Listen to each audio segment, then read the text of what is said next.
If this ever happens, don't answer the door, hide, lock everything and never look into their eyes. I know that this sounds like the kind of advice to anyone left alone in the house at night, but this is different. It started a week ago. I was in bed, it had just turned 1 o'clock.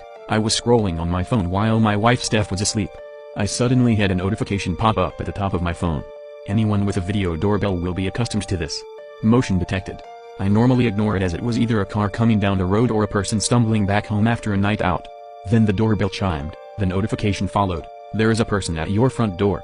I opened the app. There sure enough was a young woman standing, clinging onto my door frame. I answered, "Hello, can I help you?" She came back immediately. "Please let me in, someone is chasing me." I told her to stay where she was and I would call the police. I heard her again. "Please let me in. He's going to hurt me, please hurry." At this point my wife woke up. She asked me what I was doing. As I put some clothes on ready to go downstairs, I said there was a woman at our door begging to come in as someone was chasing her. I was about to dial for the police when Steph opened the app. She said, "Babe, no one is there." We looked back on the motion history. Both notifications were logged. I opened the first one, nothing but our front porch. I proceeded to the other notification, where someone had pressed the doorbell. There was my front porch, shrouded in darkness, but this time we could hear only my voice. Of course there was no response to my questions. I thought to myself, was I going crazy? My wife said it was late, I must have been half asleep and my mind was playing tricks on me. Even if that was right, it still didn't explain why we got the notifications. The next night we both sat binging a Netflix show in our living room. We must have lost track of time as it was nearly 1 in the morning. I went to check the back door was locked when my phone buzzed. I asked Steph whether she had the same. She had. I opened the app just as it notified me that someone had pressed the bell. We both quickly opened the live view. Stood at our door, a child. The young boy must have been no older than 8. The camera was in night vision, which was black and white. The boy's face glowed, eyes piercing through my screen. I once again answered, "Hello, can I help?" The kid looked up at the camera. "Hi, my daddy broke down just up the road and his phone is dead. Can you please let me in? I need to use your phone." Me and Steph looked at each other. She shook her head at me. I replied to him, "I can call someone out for you or maybe the police can help." The boy then seemed to turn. His voice now had anger to it. "Open the door, I need help. Are you really going to let me stay out here all alone?"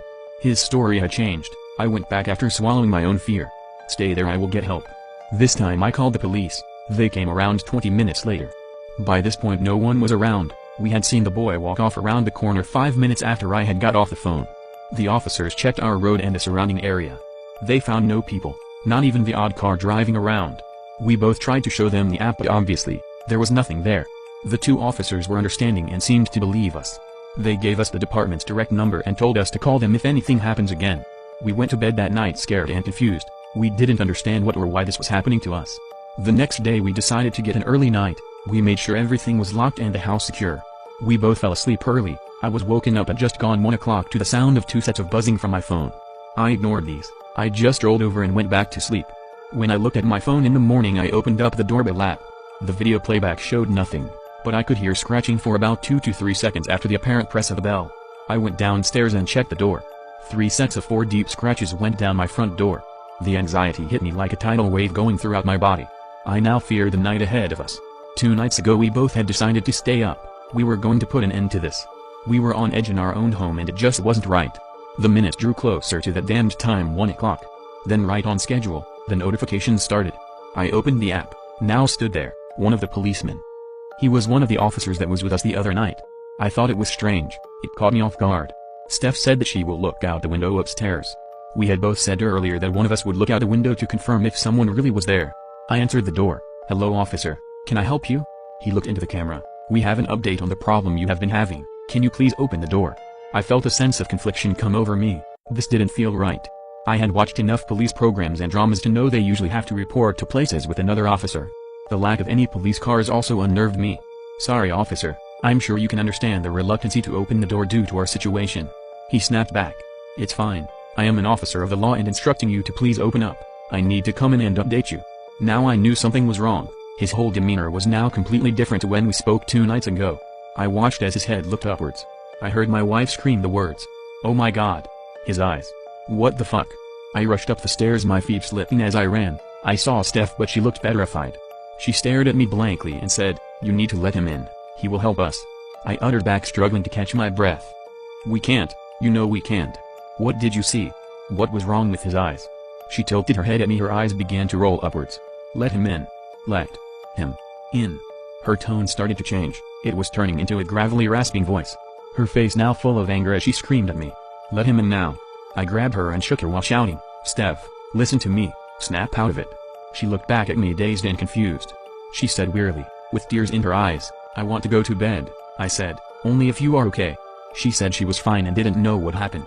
I checked the video feed once more, no one was there. It took me a few hours to fall asleep worrying about what happened to Steph. When I woke the next morning, Steph was gone, her phone and jewelry left on the bedside cabinet. I went downstairs and searched for her but nothing, she wasn't in the house. I called the police department on the number I was given. I spoke to the partner of the policeman that was at my door. I told him everything that happened and that my wife had gone missing. They told me the officer that was stood at my door 8 hours earlier was on leave. He flew out on holiday yesterday morning, it couldn't have been him. In the hours ahead a search team was assembled and I joined them in searching the local area. There was no sign of her. It's now 11 p.m, I'm sitting alone in my living room, my head now full of fear and radiating pain. I just want my Steph home, I just want normality back. Here it comes 12:59. 3, 2, 1 o'clock, the notifications came through. I opened the app. Steph was at the front door. I was almost half expecting it. I said, where were you, honey? She looked into the camera. I was taken, but I escaped and I'm here now. Let me in and I will tell you all about it. I took a deep sigh. Okay, I will be there in a minute, babe. What can I do? She is my wife. I have nothing without her. I wrote all of this throughout this evening, hoping for some sort of closure, maybe even a happy ending to this horrible experience. I guess now it will just be a piece of evidence on what happened to us both. I need to go answer the door now. My wife is home.